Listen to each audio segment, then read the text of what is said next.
Gloria al Señor. Me gustó como terminamos cantando.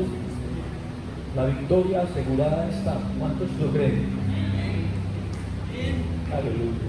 Dios es bueno.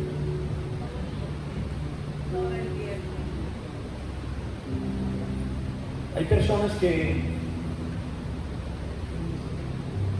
y eso tiene mucho que ver con el contexto que nosotros manejamos, hay personas que adoptan de alguna manera las leyes, que se sujetan a las condiciones en las que vivimos, a las leyes, a los decretos, a los estatutos, a los decretos de un gobierno, a las exigencias. Hay algunas personas que creen en las leyes, no solamente en la justicia, sino en las leyes, y que aprenden a vivir de acuerdo a lo que la misma sociedad, la cultura, nos exige como ciudadanos, como personas de bien. Y de hecho, hay muchas personas, ustedes lo saben, que se sujetan a las leyes de Dios. Hay muchos, los conocemos.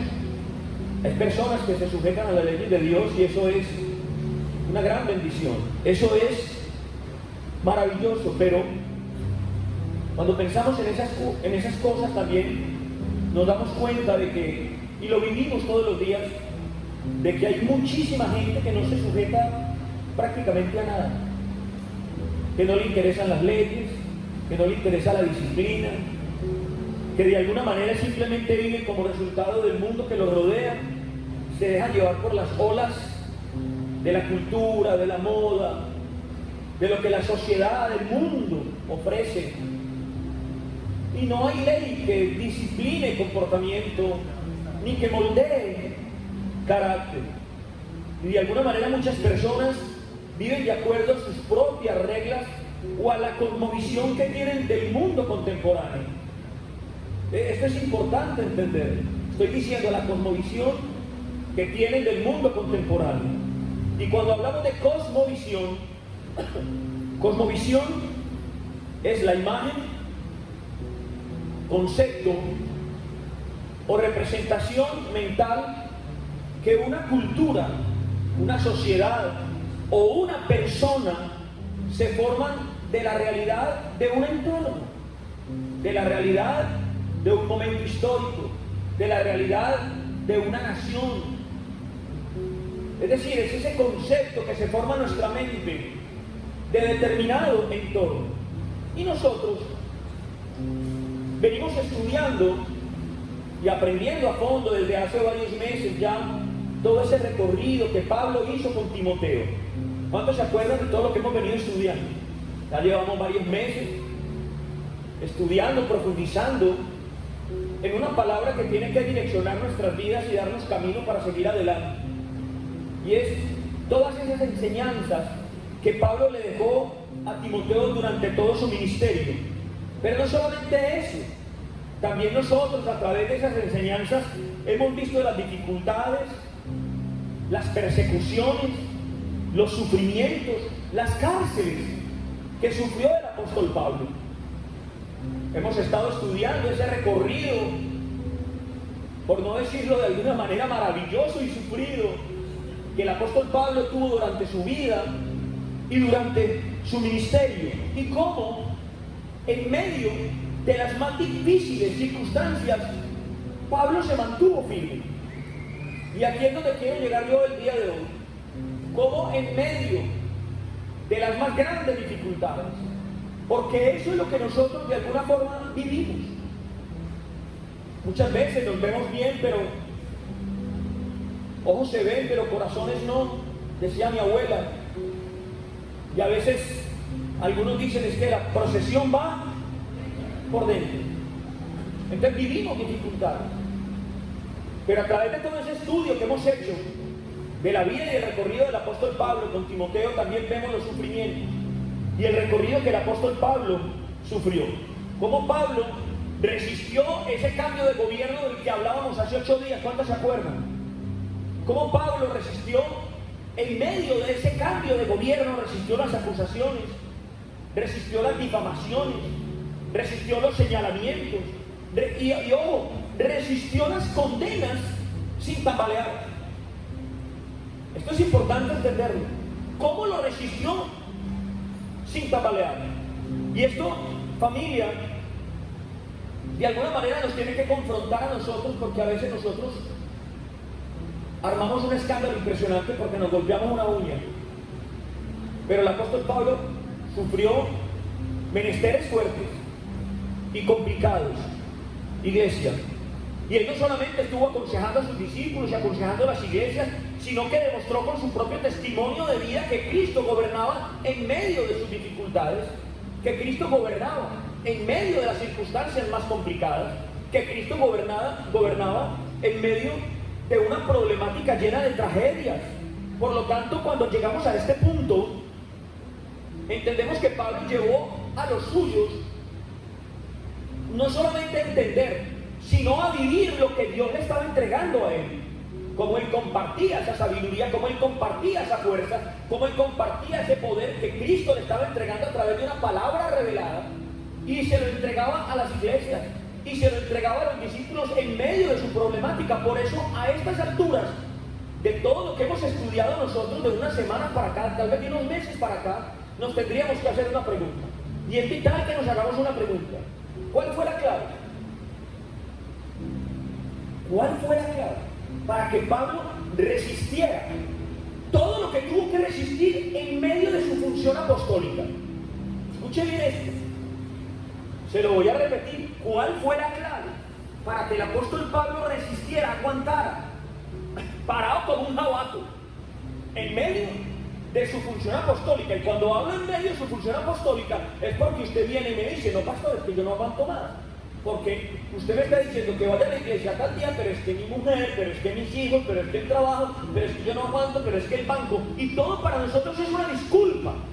Por eso digo, ¿cuál fue la clave para que el apóstol Pablo, en medio de una problemática que no tiene nada que ver con la nuestra, aguantara en medio de su responsabilidad de cumplir con una función que Dios le había asignado, un apostolado maravilloso que trasciende la historia? ¿Cuál fue la clave, familia? ¿Qué hizo? ¿Qué fue lo que hizo que Pablo enfrentara y resistiera la crítica, resistiera las luchas, resistiera las dificultades, resistiera las traiciones, resistiera, familia, los naufragios y los desvelos? ¿Qué fue? ¿Dónde estuvo la clave? Por lo tanto, después de un listado interminable de ataques que sufrió el apóstol Pablo y de un listado interminable de acusaciones de las mismas iglesias que él fundó, es triste decirlo, pero es la realidad. En medio de un listado interminable de señalamientos, de acusaciones, de críticas de las mismas iglesias que él fundó en Corinto, en Éfeso, en Filipo, en todas partes, familia. Ahí es donde Pablo desvela que la dirección de su vida, que la dirección de su ministerio era regida por una regla. Diga conmigo, una regla. Dígalo, que ya no hace calor, diga una regla. Era regida, miren lo que le estoy diciendo, la dirección de su ministerio, la dirección de su vida era regida por una regla. Y cuando hablo de una regla, estoy hablando de una pauta, estoy hablando, familia, de una orden establecida sobre una medida. Por eso él le dijo a los corintios, en 2 de Corintios, capítulo 10, versículo número 13.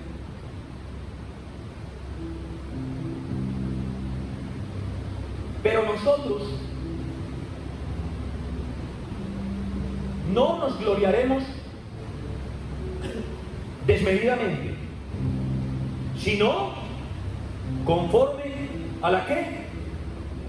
Dígalo, ¿están leyendo ahí o no? Pero nosotros, yo quiero que participemos todos. Estamos recibiendo la palabra del Señor, y la palabra del Señor es vida, porque la palabra del Señor es Cristo. Así que recíbanlo. Ahí, en el espíritu de su mente. Aquí venimos a aprender, pero a crecer en el entendimiento de lo que Cristo está haciendo en nosotros. La Biblia dice: pero nosotros no nos gloriaremos desmedidamente, sino conforme a la regla que Dios nos ha dado por medida. ¿Para qué? Para llegar también hasta vosotros. El tema, familia, es que generalmente la medida de vida del hombre, la medida de vida del ser humano, es determinada por el entorno en el que nos movemos. La medida de vida es determinada por lo que vemos en la sociedad, por lo que vemos en la cultura y de una manera especial por lo que vemos en nuestra familia, por el comportamiento de nuestros padres, por el comportamiento de nuestros hermanos mayores, por el comportamiento de la gente que tenemos cerca. Eso marca una medida de vida y de alguna manera marca una regla. ¿Por qué? Porque uno de los problemas fundamentales del ser humano es que su mente racional, gobernada por la carne, es enemiga de Dios. Eso es clave. Y esto lo tenemos que entender. Porque muchas veces nosotros, de alguna manera, culpamos a la gente, señalamos a la gente, pero eso es una regla general del ser humano. ¿Por qué? Porque la cosmovisión del ser humano está atada a la carne, Entonces es enemigo de Dios. Y quien es enemigo de Dios no se sujeta a sus parámetros. ¿Y sabe por qué no se sujeta a sus parámetros? Porque no puede. No es que no quiera, es que no puede. Le es imposible. ¿Por qué le es imposible, familia? Porque su cosmovisión es totalmente diferente. Lo que ha visto, lo que ha vivido, lo que ha escuchado, lo que ha tragado, lo que ha entendido, lo que ha aprendido. Por lo tanto, esa persona ni conoce ni le interesa la medida de Dios. Ni conoce ni le interesa. Por eso es que el mundo de alguna forma se deja llevar por lo que el mundo mismo le propone. Por eso es que el mundo se deja llevar por lo que ve en la televisión, escucha en la radio, ven los amigos, en los hermanos, en los padres. Y es donde viene a nosotros una gran responsabilidad de poder entender cuál es la regla que de alguna manera está sostenida por la medida de Dios. Porque el ser humano que no entiende eso, no le interesa la medida de Dios, familia. Entonces el ser humano, el hombre común, no se sujeta a la verdad de que Dios es juez de todo. El hombre común no se sujeta a la verdad de que Dios es la suma de todo lo correcto, de todo lo valioso, de todo lo maravilloso, de todo lo bueno que nosotros podamos llegar a escuchar alguna vez en la vida, de todo lo excelente que nosotros podamos llegar a palpar alguna vez en la vida. Mire, familia, la mente del ser humano piensa de sí misma que es el centro y la medida de todo. La mente del ser humano piensa de sí misma que es el ombligo del mundo, la última Coca-Cola del desierto. La mente del ser humano está en otra dimensión. Por eso Pablo le dijo a la iglesia en Romanos capítulo 12, versículo número 13, le digo pues, por la gracia que me es dada, a cada cual que está entre vosotros. ¿Está? ¿Que le está hablando? A el que quiera escuchar. A cada cual que está entre vosotros, que no tenga más alto concepto de sí que el que debe de tener, sino que piense de sí con cordura, conforme a la medida de fe. ¡Wow! Vuelve y suelta el tema de la medida. Que cada uno piense de sí con cordura, conforme a la medida de fe que Dios repartió a cada uno. ¡Wow! Entonces, está diciendo Pablo que ninguno tenga una mentalidad superior a la que tiene que tener. Y a veces nosotros nos pasamos de la raya, familia. Y Pablo le está diciendo claro, tenemos que tener una mentalidad sobria. Es decir, una mentalidad tranquila, una mentalidad apartada de ese yo que está sujeto a vanidad. Muchas veces no caemos en cuenta, pero déjeme decirle, su yo está sujeto a vanidad. Porque es la naturaleza caída la que de alguna manera viene a gobernar. Y es donde nosotros solo a través del entendimiento podemos impedir que eso pase en nuestras vidas o que siga pasando. Entonces Pablo está diciendo, tenemos que tener una mentalidad sobria, una mentalidad tranquila, una mentalidad apartada de ese yo sujeto a la vanidad. Familia, nuestra medida de vida debe ser conforme a la medida de fe que Dios ha repartido a cada uno de nosotros. Y todos sabemos que Dios ha repartido una medida de fe, que todos tenemos una medida de fe. Por lo tanto, la medida de vida, ¿qué es la medida de vida? La medida de mi comportamiento, la medida de cómo me relaciono, de cómo me comunico, de cómo hablo, de cómo amo, de cómo perdono, de cómo camino, de cómo muestro testimonio. Esa medida de vida tiene que estar sujeta a la medida de fe que nos ha sido entregada. ¿Por qué? Porque de alguna manera la fe es la vía de acceso a la gracia. Oh, escuchen lo que les digo, la fe es la vía de acceso a la gracia. Es decir, la fe es la capacidad receptiva del alma regenerada. Sabemos que la fe es la certeza de lo que se espera y la convicción de lo que no se ve. Pero le estoy diciendo, la fe es la capacidad receptiva, pero no la capacidad receptiva del hombre, no la capacidad receptiva del ser humano. Le estoy diciendo, es la capacidad receptiva del alma, del hombre regenerado. Es decir, es la capacidad del creyente de recibir dones.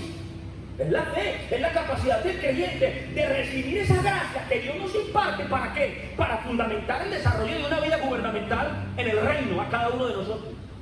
Es decir, realmente el tema de la fe va mucho más allá de lo que nos han dicho. Se trata de eso, iglesia. Por lo tanto, dice Pablo, entonces, si nos gloriamos, que sea conforme a la regla que Dios nos ha dado por medida. Ya está. Si es que nos vamos a gloriar. ¿Por qué? Porque el ser humano, el hombre natural, se gloría desmedidamente. Sí, el hombre natural se gloria. Nos creemos mucha cosita, familia. Mire, no hay un límite para la alta opinión que tenemos de nosotros mismos. Piénselo. No hay un límite. Y oiga, y los cristianos peor. Porque nos pegamos una levantada espiritual que nos creemos más santos que Job. Sí. Y en medio de la gente que nosotros conocemos y en medio de la gente que conversamos, nos vamos subiendo de una manera, orgullo espiritual, familia. Y este texto nos permite a nosotros acceder a la medida de Dios, esa medida por la cual Pablo direccionó su vida, rigió su vida y su ministerio. ¿Por qué? Porque el ser humano se gloria a sí mismo y gloria a los demás con una medida equivocada. El ser humano. Estoy hablando del ser humano, se abre esa puerta para afuera. Aquí no hay seres humanos, aquí hay solo ángeles hijos de Dios. Pero el ser humano se gloria y gloria a los demás de una manera equivocada. De hecho, nosotros idealizamos a las personas, idealizamos nuestra propia naturaleza. Mire, le voy a decir una cosa, idealizamos a nuestros hijos. Hay gente que cree que sus hijos son perfectos. Y un pastor por ahí decía así, perfectos diablitos. Idealizamos a los demás. Idealizamos a nuestros hijos. Idolatramos a los famosos. Ponemos al ser humano por encima de donde lo tenemos que poner. Y a nosotros mismos, iglesia. Déjenme decirle que Dios nos ha asignado a nosotros una medida celestial, una medida divina, una medida del cielo, conforme a ¿qué? A la regla. Y esto tenemos que aprenderlo, conforme a la regla. Por eso cuando nosotros administramos conforme a esa regla, escúcheme bien, cuando nosotros administramos con nuestras vidas y gobernamos nuestra vida conforme a la regla que Dios nos ha entregado, déjenme decirle, no hay diablo en el infierno que pueda desplazar a un creyente que acoge esa regla como la medida de Dios. No hay problema que pueda contigo, no hay nada que pueda venir contra ti. Y esto se trata de saber quiénes somos en Cristo. Solamente es eso. ¿Quién soy yo? ¿Quién soy yo en el Señor? Pablo tenía clara su identidad. Pablo sabía que no solamente su ministerio, sino que su vida completa estaba fundamentada en la naturaleza de Cristo. Pablo no tenía que imitar a nadie. Pablo no andaba imitando a nadie. Su identidad estaba en Cristo. Y en 2 Corintios capítulo 10, versículo número 1, el apóstol Pablo dice, yo, ese texto lo leímos hace 8 días. El apóstol Pablo dice, yo. Miren cómo empieza. Yo, Pablo, os ruego por la mansedumbre y ternura de Cristo, yo, que estando presente ciertamente yo, soy humilde entre vosotros, mas ausente yo, soy osado para con vosotros. Es decir, Pablo está estableciendo su convicción, la convicción que él tiene, sus motivaciones, sus inclinaciones y sus directrices, familia. Y está diciendo que todo eso está basado única y exclusivamente en el conocimiento que el Padre le está dando de Cristo y en el conocimiento que Cristo le está dando del Padre. Por eso él asegura que la ternura y la mansedumbre de la que él está hablando con la crítica que le hicieron no es porque sea débil. Él está diciendo, no es porque sea débil, es porque ese Cristo del que les estoy hablando se está expresando a través de mí. Wow, esto es maravilloso, porque ahí ellos entienden realmente qué es lo que está pasando. Lo que le estoy diciendo es que Pablo jamás atribuyó sus logros a su teología, jamás atribuyó sus logros a las enseñanzas que tuvo cuando era Saulo de Tarso, jamás atribuyó sus logros a su posición o a su jerarquía religiosa. No, Él jamás atribuyó sus logros a sus capacidades, y logros tuvo muchos. Porque si alguien tuvo logros, fue Pablo. De hecho, en 1 Corintios 15:10 él dice: pero por la gracia de Dios soy lo que soy. Miren que él está diciendo: un momentico, soy, claro que soy, pero por la gracia de Dios. Por la gracia de Dios. Me está diciendo en 1 Corintios 15:10: pero por la gracia de Dios soy lo que soy, y su gracia no ha sido en vano para conmigo. Antes he trabajado más que todos ellos, pero lo deja claro, pero no yo. ¡Wow! Y de ahí es donde el Señor nos quiere bajar hoy. Y es decir, el Señor nos quiere montar. Bájese de su yate y monten en su ferry. El Señor nos quiere poner en la posición correcta. Pablo dice: pero no yo, sino la gracia de Dios conmigo. Y qué interesante, porque Pablo no está hablando de la gracia como algo supuesto. Porque es que muchas veces parece que la gracia fuera algo intangible. Y claro, lo espiritual parece algo intangible, pero cuando yo tengo la plena convicción de que Cristo vive en mí, no es tan intangible. Pablo no está hablando de la gracia como algo supuesto. Pablo no está hablando de la gracia como algo imaginario, familia, sino que de una manera real él declara: no soy yo, es la gracia del Cristo que me habita. No soy yo. No pongan sus ojos en mí, dice Pablo. No pongan sus ojos ni en mi ministerio, ni en mi apostolado, ni en mi capacidad verbal, ni en mi capacidad, ni en mi elocuencia. No pongan sus ojos en el ministro, sino en el Cristo que habita en cada uno de nosotros. Es lo que Pablo nos está enseñando, familia. Por lo tanto, a ti que me estás escuchando, si algo has logrado en la vida, si algo estás logrando en tu negocio, en tu familia, en tu ministerio, si de alguna manera Dios te usa, o si de alguna manera Dios te va a usar, no es porque tú eres muy bueno, no es porque tú eres muy guapo, no es porque tú eres muy inteligente, ni muy preparado, ni muy capacitado, ni mucho menos por tus conocimientos teológicos, por la cobertura que tienes o por las amistades religiosas. Tiene que ver con Cristo, y solo con Cristo, y solo con el poder de su gracia. Es decir, Cristo es la razón, y la única razón de que nosotros seamos lo que somos. Ya está. Cristo es la razón, según lo que nos está enseñando la Biblia, de que nosotros seamos lo que somos. Pablo dice: por la mansedumbre de Cristo soy. ¿Qué es lo que está diciendo Pablo? Pablo está diciendo: por la mansedumbre de Cristo hago, por la mansedumbre de Cristo predico, por la mansedumbre de Cristo ministro, por la mansedumbre de Cristo amo, por la mansedumbre de Cristo perdono, por la mansedumbre de Cristo me acerco, por la mansedumbre de Cristo me reconcilio con quien me tenga que reconciliar. Por la mansedumbre de Cristo. ¿Alguien entendió esto? Es decir, Pablo sabía que Cristo estaba reconciliando todas las cosas para el Padre. De hecho, Pablo lo dice en 2 Corintios 5:19, que Dios estaba en Cristo reconciliando consigo mismo el mundo, no tomándole en cuenta a los hombres sus pecados, y nos encargó a nosotros la palabra de la reconciliación. Y esto es una cosmovisión completamente diferente a la medida egoísta en que el mundo y la religión nos han intentado levantar a nosotros. Completamente distinto. Por eso fue que Dios, al que no conoció pecado, lo hizo pecado para ti. Por eso es que Dios, al que no conoció pecado, lo hizo pecado por nosotros. ¿Por qué? Porque, escuche bien, el propósito progresivo de Dios desde antes de la fundación del mundo para la manifestación de su carácter, para la manifestación de su ADN, para la manifestación de su propia naturaleza, es la reconciliación del hombre con él mismo, iglesia. ¿Pero como qué? Como efecto de una caída ya predestinada, como efecto de una caída ya prevista. Es decir, lo que a usted le está pasando ya estaba escrito. Alguien tiene que entender esto, familia. Por eso es que, como el Señor ya lo tenía previsto, el Señor fue el que dio el primer paso para la reconciliación con el hombre.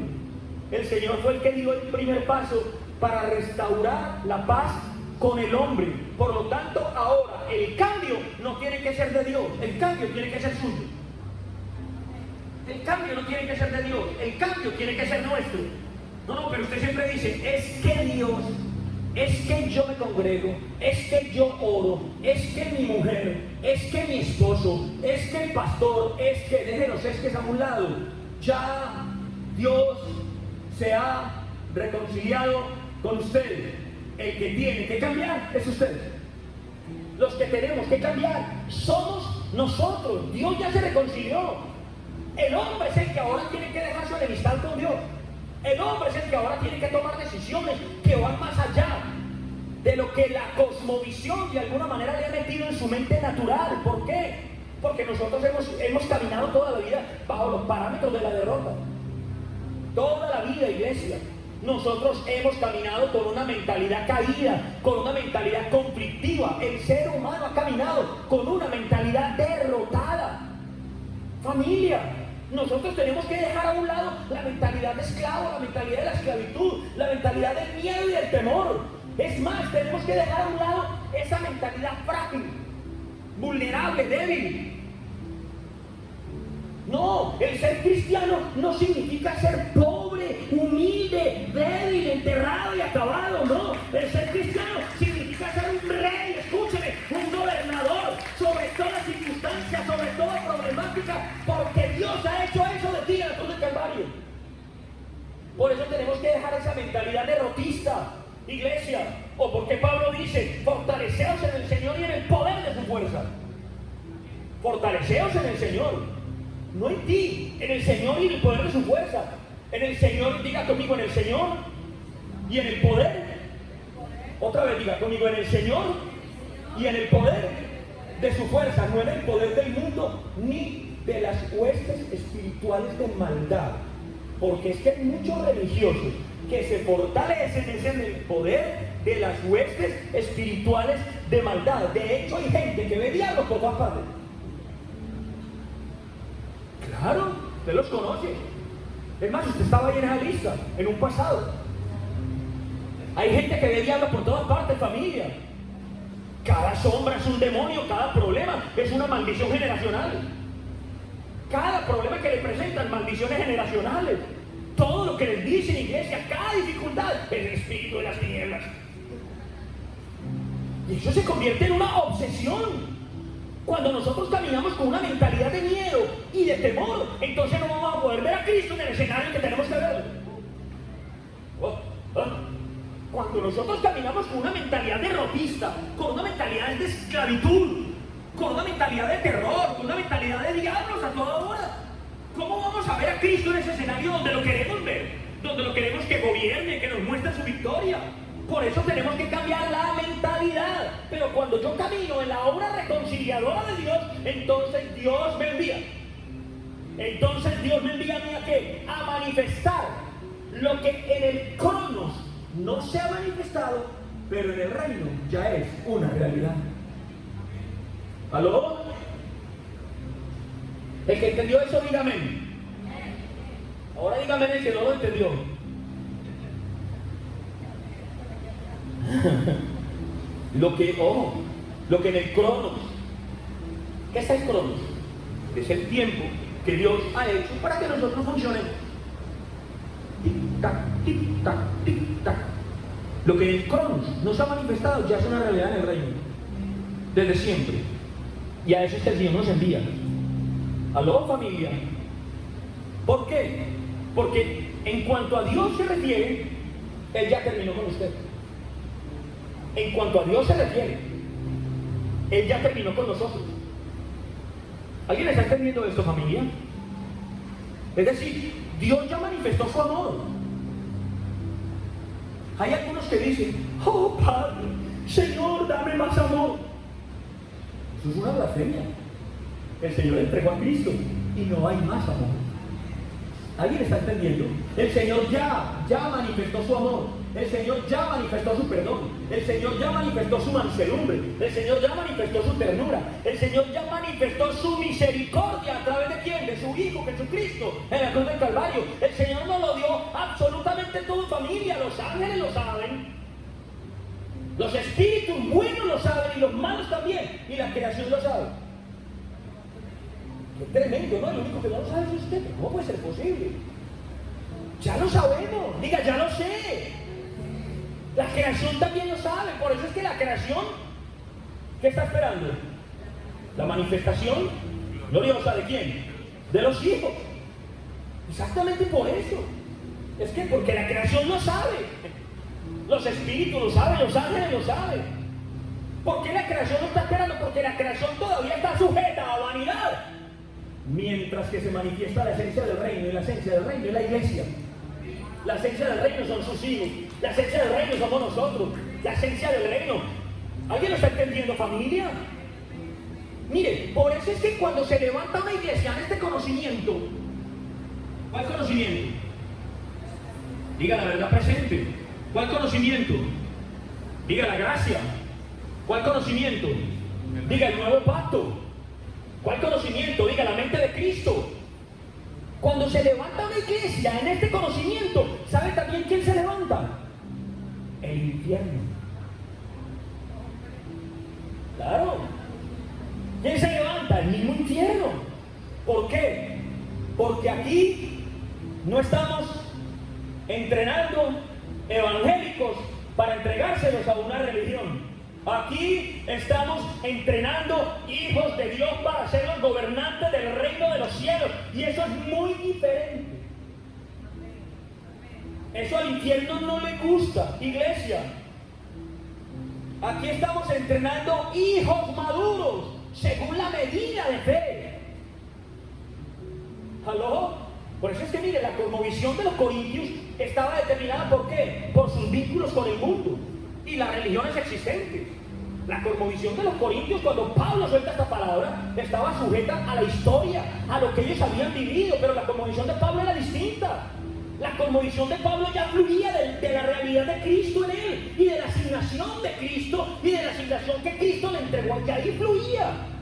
Es decir, era una cosmovisión sujeta a que Dios estaba en Cristo, reconciliando consigo el mundo. Vuelva, ponga 2 Corintios 5:19. Reconciliando consigo el mundo, no tomando en cuenta a los hombres los pecados. Y mire lo que dice aquí. Y nos encargó, diga conmigo, nos encargó a nosotros la palabra de la reconciliación. ¿Y qué necesitamos para el cumplimiento de esa reconciliación? Ahí está en el texto. ¿Qué necesitamos? Para que esa reconciliación se haga una realidad en nuestro entorno, en nuestras vidas, necesitamos dos cosas, están en el texto. Primero, la palabra. Y segundo, el ministerio. Escuche bien, primero la palabra. Y segundo, el ministerio. ¿Por qué? Miren que dice, nos encargó, ahí está el ministerio. Ese es el encargo que yo tengo. Ese es mi ministerio. ¿Cuál es mi ministerio? No será mi propia vida, mi carácter, mi familia, mi esposa, mis hijos, mi congregación, mi pastorado. Piense cuál es su ministerio, pero nos encargó la palabra, el ministerio, pero ojo, nos encargó la palabra también. Ahí está el arma perfecta, la palabra y el ministerio. ¿Por qué? Porque la palabra proclama lo que Dios hizo, familia, y el ministerio lo ejecuta. Sencillo. Es decir, lo que le estoy diciendo es que la palabra lo revela, la palabra lo comunica al espíritu de la mente de la iglesia. La palabra suelta la verdad para que quede escrita por el Espíritu Santo, sellada dentro de cada uno de nosotros. Pero el ministerio lo desarrolla por medio de la iglesia para dar a conocer la multiforme sabiduría de Dios, para dar a conocer la multiforme grandeza de Dios. Entonces mira la importancia de las dos cosas.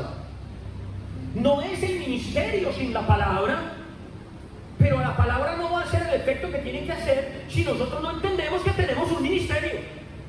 Llámese mi familia, llámese mis hijos, porque la palabra es enviada para que no vuelva vacía. ¿Aló? Estamos entendiendo, es enviada, pero para que no vuelva vacía.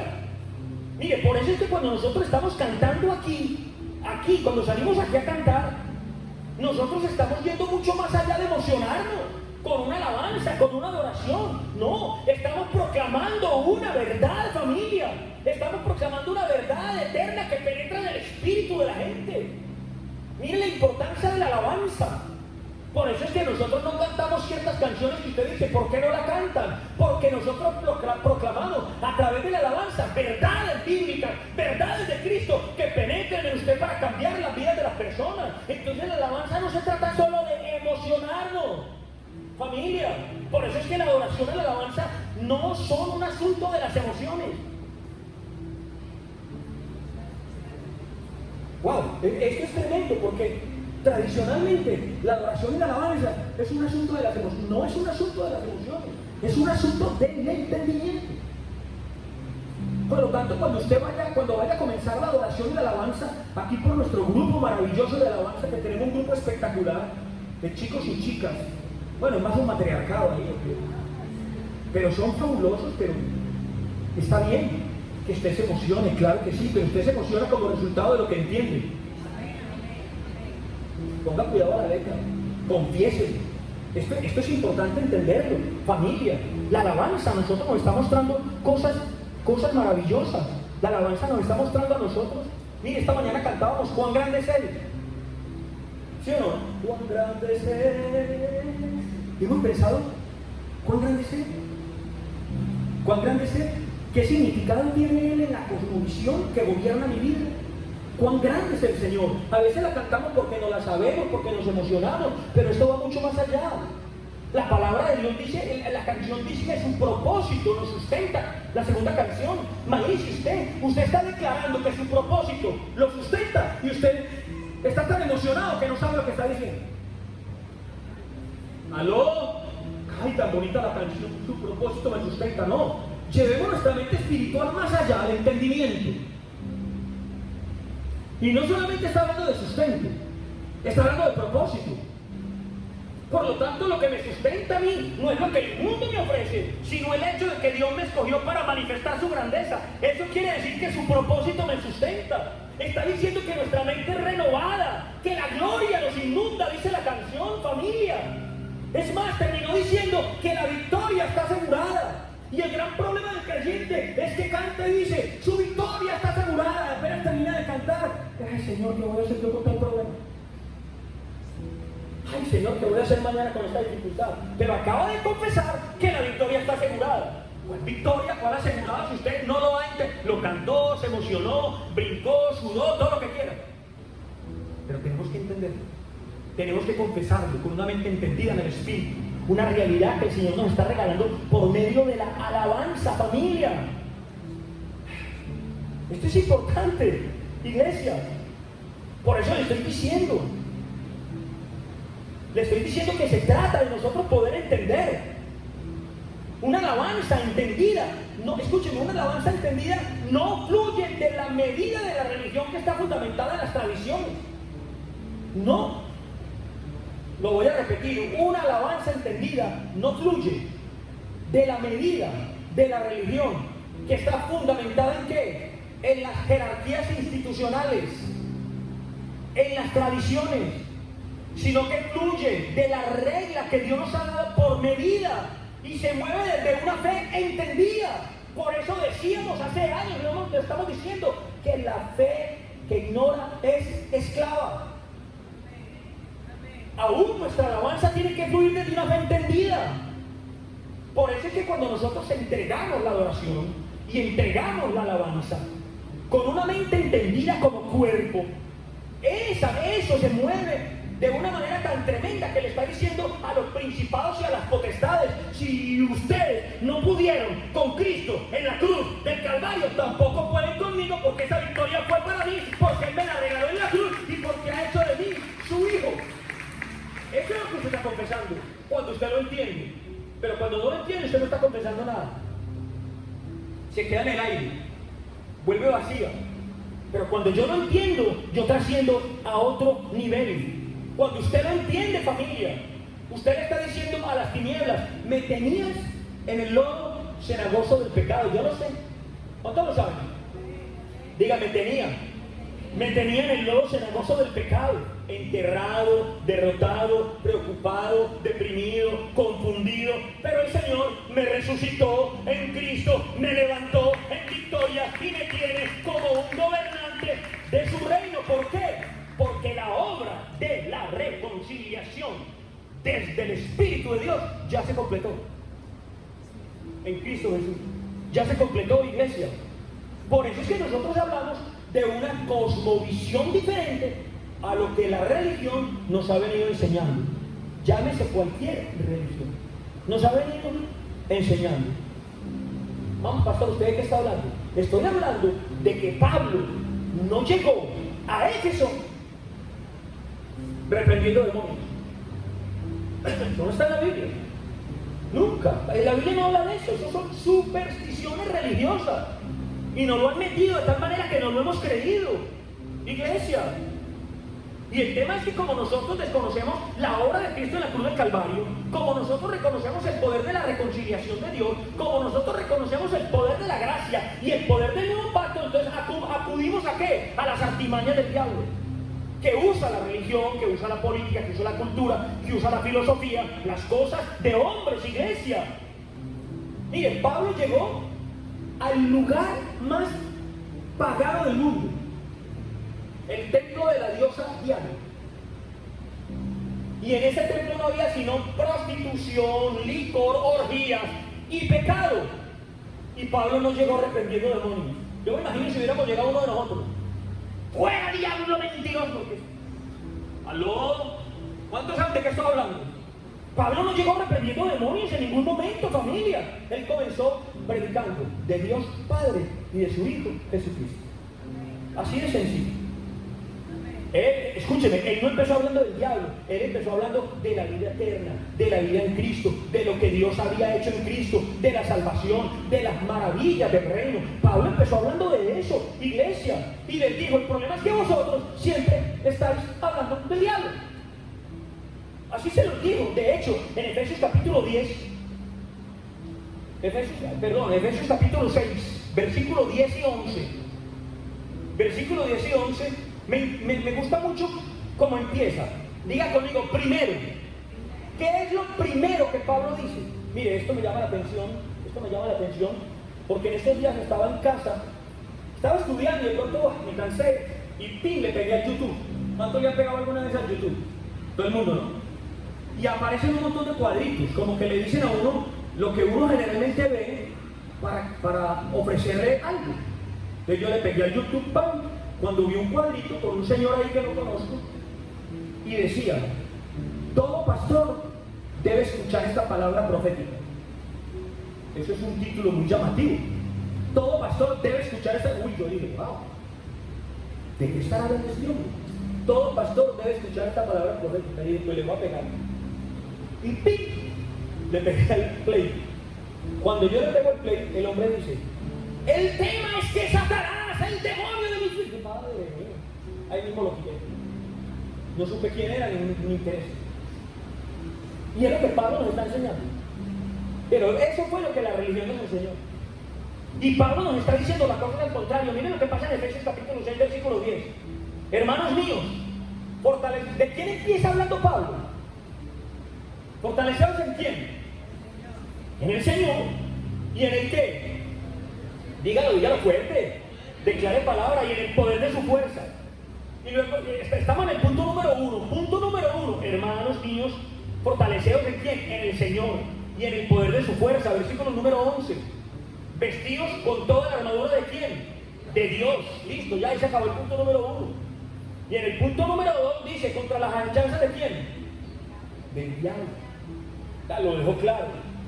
Pero primero, ¿quién? Pablo no comienza por las tinieblas, comienza por la luz. La religión a nosotros nos ha enseñado a empezar reprendiendo demonios y a terminar expulsando tinieblas. Eso es lo que nos ha enseñado la religión. Pero déjenme decirles, nosotros aquí estamos parados en la luz. Comenzamos con Cristo, seguimos con Cristo, acabamos con Cristo, porque Él es la roca, la vida eterna, nuestra vida. Él es el Espíritu vivificante, el que ha traído vida a nuestras vidas y el que ha hecho de nosotros lo que somos. Lo que somos, familia.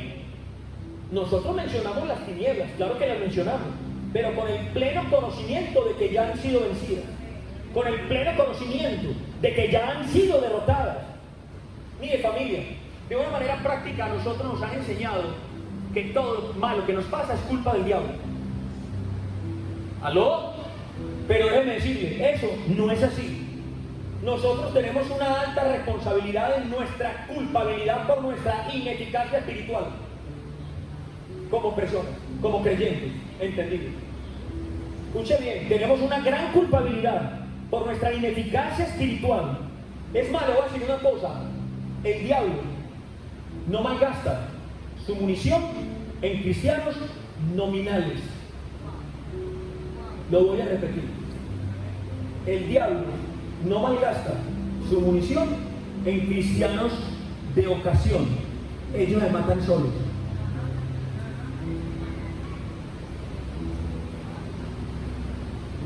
A ver, lo que les estoy diciendo es que mientras más efectivo en Cristo es un creyente, más esfuerzo tiene que hacer el diablo, más le cuesta. ¿Aló?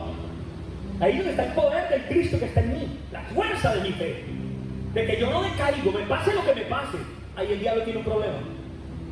Pero cuando usted está por todo, es que yo, es que pobrecito, es que no soy capaz, es que no puedo, es que el diablo le está dando poder al que no tiene que darle.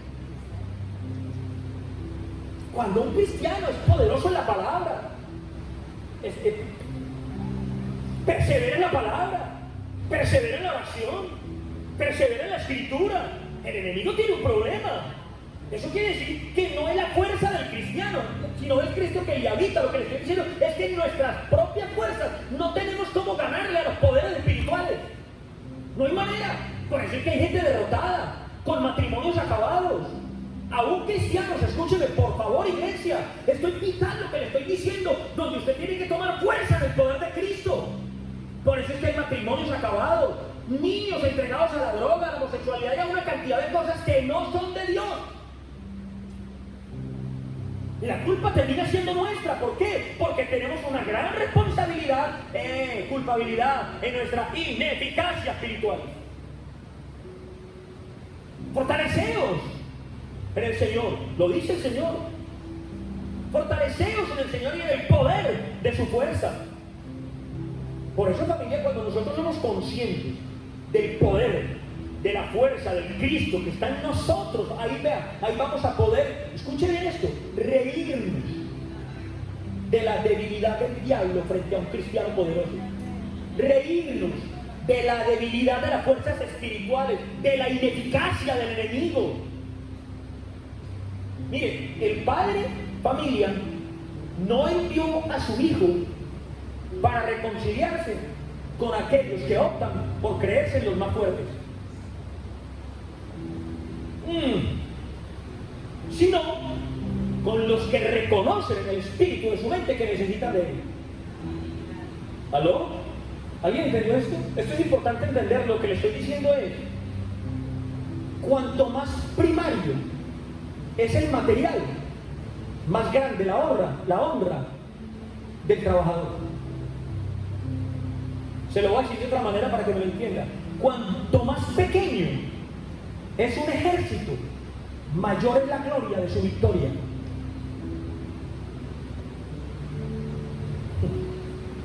Por eso Pablo le dijo a los corintios, sino que de lo necio del mundo escogió Dios para avergonzar a los sabios, y de lo débil del mundo escogió Dios para avergonzar a los fuertes. La medida que Dios nos ha dado se sale de los parámetros de la medida del mundo. Totalmente, iglesia. ¿Por qué? Porque el mundo desprecia a los débiles. El mundo desprecia a los débiles, ¿o no? Los desprecia tanto que arman una pandemia para matar millones de viejitos. Porque el mundo desprecia a los débiles. Sencillo. Escúcheme bien esto, iglesia. Pero la regla de Dios, dentro de la medida, incluye la clemencia, incluye la piedad, incluye el perdón, incluye la compasión, incluye el amor. La regla de Dios dentro de la medida que nos ha entregado. Por eso es que la debilidad, escuche bien, la debilidad de los escogidos solamente se fortalece en Cristo. Punto, no más. Usted tenía que haber traído papel y lápiz. La debilidad de los escogidos se fortalece en Cristo y solamente en la fuerza de Dios. Porque el pensamiento racional del hombre se opone a la mente de Cristo. El pensamiento racional del hombre se opone a Dios, iglesia. Por eso es que no hay conocimiento ni teológico, no hay conocimiento científico, no hay conocimiento intelectual que pueda reemplazar el poder de la obra de Cristo en la cruz del Calvario. No hay conocimiento humano. Si fuera así, de alguna manera, iglesia, la llegada a Cristo solamente fuera accesible para los inteligentes, preparados y profesionales, y no para la gente del común, como usted y como yo. Para gente común y corriente. Por eso dice que de lo necio escogió Dios, de lo débil escogió Dios, iglesia. Y esa palabra escogió, ahí es vital en ese contexto, porque esa palabra escogió es la premeditación. Escuche, diga conmigo, premeditación del propósito. Es decir, un propósito que está diseñado, creado y establecido desde antes de la fundación del mundo. Por eso cuando él dice escogió de la premeditación de ese propósito. Por eso es que Dios se burla de su prueba. Dios se ríe de su problema. Mientras yo estoy sufriendo, Él se está riendo. Sí, eso parece muy raro. Pero Dios no solamente se burla de su problema, sino del que lo causó. ¿Por qué? Porque el Señor en la cruz del Calvario se burló de las tinieblas el día que murió en la cruz. Dice la Biblia que hizo un espectáculo público de ella. ¡Aló, familia! De eso predicamos hace unos meses, ya lo sabemos. Por eso es que le digo, Pablo tenía una cosmovisión completamente diferente a la que el mundo nos ha entregado, a la que el mundo nos ha enseñado. Y eso es lo que más nos cuesta como cristianos, salir de esa mentalidad, salir de esa manera de pensar. Salir del hecho de creer en lo que veo para empezar a creer en lo que no veo. Salir del hecho de confiar en lo tangible, en la casa, en el coche, el dinero, la gente, y empezar a confiar en aquel que entregó su vida por mí en la cruz y ahora gobierna dentro de mí. Esa es la gran dificultad de renunciar a una cosmovisión y adoptar otra, que es la que Dios me está ofreciendo y la que nos enseña ahora por medio de las cartas que el apóstol Pablo escribió. Era una cosmovisión distinta. Pablo sabía que su identidad ministerial estaba en Cristo y solo en Cristo. Y nada más que en Cristo. Mire, por eso era que a Pablo lo golpeaban y cantaban. Por eso era que a Pablo lo traicionaban y se ponía a orar. Por eso era que a Pablo lo encarcelaban y escribía palabra de Dios. Wow. Esto nos tiene que confrontar con nuestro propio comportamiento, con nuestras reacciones a nuestras dificultades, a nuestros problemas. Esto nos tiene que confrontar con las iras que nos dan a veces por pequeñas cosas. Las palabras que salen de nuestra boca a veces por pequeñas cosas. Los gritos que salen de nosotros a veces por pequeñas cosas. Los golpes en la pared, en las puertas, los insultos, las faltas de respeto de nosotros, a veces por pequeñas cosas. Le estoy diciendo, a Pablo le pegaban y cantaba. Lo encarcelaban y se ponía a escribir estas cartas. Lo traicionaban y se ponía a orar, iglesia. ¿Por qué? Porque cuando un hombre y una mujer son atrapados por la obra reconciliadora de Cristo, conforme, escuche bien, conforme a la regla que Dios nos ha dado por medida, ahí cambia totalmente nuestra cosmovisión. ¿Qué es cosmovisión? Lo leímos ahorita cuando comenzamos. Simplemente es la forma, la manera como nuestra mente capta, entiende y de alguna manera puede explicar todo lo que pasa en determinado contexto geográfico, histórico, cronológico, llámelo como quiera. Es la manera como vemos el mundo, la manera como vemos nuestro entorno. Esa es una cosmovisión. Pero eso nos enseña lo que dijimos, el propósito progresivo de Dios, que está diseñado, establecido desde antes de la fundación del mundo. ¿Cuál es? La reconciliación del hombre con Él. Podríamos decir de Él con el hombre. Él ya está reconciliado. Hoy tenemos un problema y nos vamos a ir de aquí con la solución en la mano, en el corazón, en el espíritu de nuestra mente. Familia, el tema va mucho más allá de una historia cristiana, evangélica, de un milagro. Y eso nos gusta mucho. Pero Dios está renovando el espíritu de la mente de la iglesia. Dios está renovando a través de esta palabra el espíritu de la mente de su pueblo. Y nosotros tenemos la alta responsabilidad de recibir esta palabra, no solamente con nuestra mente racional, esa mente que razona, que piensa, que decide, me gusta, no me gusta, me conviene, no me conviene. No se trata de eso, no se trata de nuestros gustos, se trata de lo que entendemos, de lo que Dios ha diseñado desde antes de la fundación del mundo y nos está dando la pauta para que lo que nos rodea no nos acabe, porque el carácter del hombre natural es débil, vulnerable, depende de su entorno. Por eso es que si me va bien un día, estoy bien, y si me va mal, llego a la casa hecho polvo. No quiero que me hablen, no quiero que nadie me hable. No hablo y no con la cena. Pero cuando nosotros trascendemos a esto y empezamos a ver que nuestra cosmovisión es diferente, que es Cristo el que gobierna en medio de todas esas dificultades, ¡wow! Ahí entiendo yo por qué el apóstol Pablo pudo cantar cuando lo golpeaban. Porque probablemente tú has recibido un golpe esta semana. Probablemente recibiste un golpe en la cara. Por la salud, por la economía, por el maltrato, por el desengaño, por la tristeza, por la decepción. Hay cantidad de cosas que nos pasan. Pero ¿sabe una cosa? Eso no es lo importante. Eso siempre va a pasar. Eso no es lo importante. Toda la vida vamos a tener ataques. Toda la vida vamos a tener quien nos señale, quien nos juzgue, quien calumnie, quien nos ame, quien nos abrace. De todo hay. Yo no puedo controlar lo que sucede en el mundo. En el mundo tendréis aflicción, pero confiad, yo he vencido el mundo. Lo que sí puedo controlar es esto, y tomar la decisión de entender de que no se trata solamente de aquí, escuchar una palabra, decir gloria a Dios, aleluya, y irnos para la casa. Se trata de lo que pasa de esa puerta para afuera.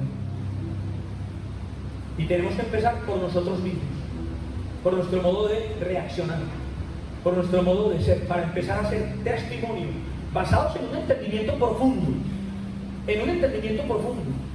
Dios hoy nos ha dado una regla que está establecida sobre una medida. Y el mundo, ¿sabe qué ha hecho el mundo? Nos ha dado a nosotros reglas establecidas sobre medidas, que están controladas por el ¿qué? Por el pecado, por la vanidad, por la codicia, por el deseo de poder. Pero hoy Dios nos plantea otra cosa. Es una regla que está establecida sobre la medida del amor, del perdón, de la mansedumbre, de la ternura, de lo que es Cristo. El Señor ya se reconcilió con usted. Hoy tome la decisión, a alguien estoy predicando, de reconciliarse con Él, primeramente. Y por un momento, piense lo que tiene a su alrededor. Perdone y pida perdón. Acérquese. Que de las carreras no cae el cansancio, y de los odios no queda sino el arrepentimiento y el dolor. Acérquese, hable, perdone y pida perdón, porque Él a nosotros nos ha entregado el ministerio de la reconciliación y no al mundo. La Biblia es clara que Dios estaba en Cristo para reconciliarse con el mundo. La pregunta es, ¿qué estamos haciendo nosotros?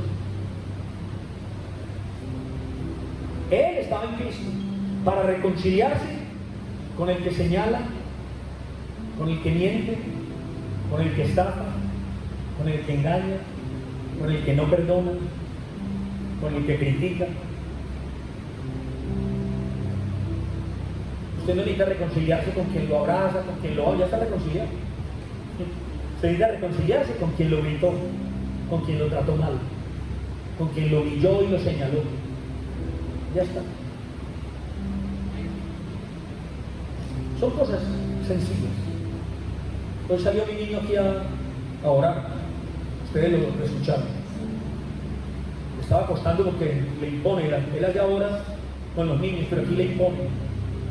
Le impone. A mí me emociona mucho ver que él está fluyendo en la palabra.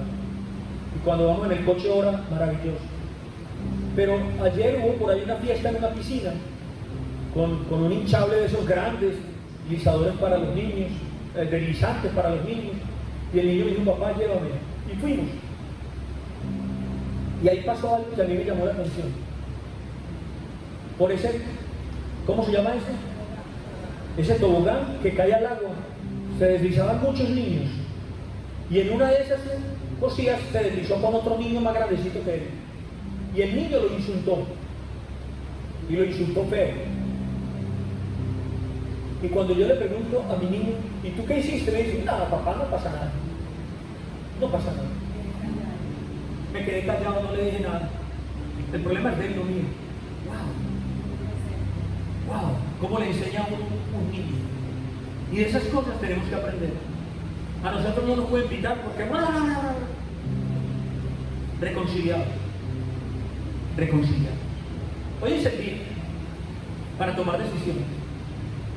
Y decir, ya está, se acabó. Se acabaron los momentos del odio, del rencor, de la rabia. Entendamos todo lo que pasó aquí y empecemos a vivir fundamentados en una regla que está parada en una medida, y eso viene únicamente de Cristo para nuestra vida. Señor, te doy gracias por el poder de tu amor y por la riqueza de tu sabiduría, por una riqueza que nos lleva a nosotros a nuevos niveles de entendimiento. Gracias, Señor, por hacer de esta congregación una iglesia entendida, fundamentada en una palabra nueva que tú llamas la verdad presente, la gracia, la mente de un Cristo vivo, no la mente de un Cristo colgado en una cruz, sino un Cristo que resucitó al tercer día y hoy está sentado a la diestra del Padre gobernando el universo y nuestras vidas. Gracias, Señor, por darme el entendimiento, no solamente para declararme un evangélico más, sino para hacer de testimonio ante la sociedad, en mi trabajo, en mi estudio, con mi familia, con mis hijos, con mi esposa, con mi esposo. Gracias, Señor, por el amor que ya me has dado en Cristo Jesús. Dame la fuerza y la sabiduría para que todo eso que tú me has dado en Cristo fluya a través de mí de una manera real, como fluía de Pablo, como fluía de nuestro Señor Jesús mientras caminó por Galilea, como hombre igual que nosotros. Dame, Señor, la sabiduría para entender esta palabra y ponerla en práctica. Hoy entiendo, Señor, que hay una gran diferencia entre el conocimiento y la sabiduría. El conocimiento me enseña, me llena de información, pero la sabiduría me lleva a hacer lo que en Cristo tú has diseñado que yo sea. Hacer práctica mi vida cristiana y mostrarle al mundo el poder y la verdad del Cristo que me habita. En el poderoso nombre de tu Hijo Jesucristo. Amén y amén.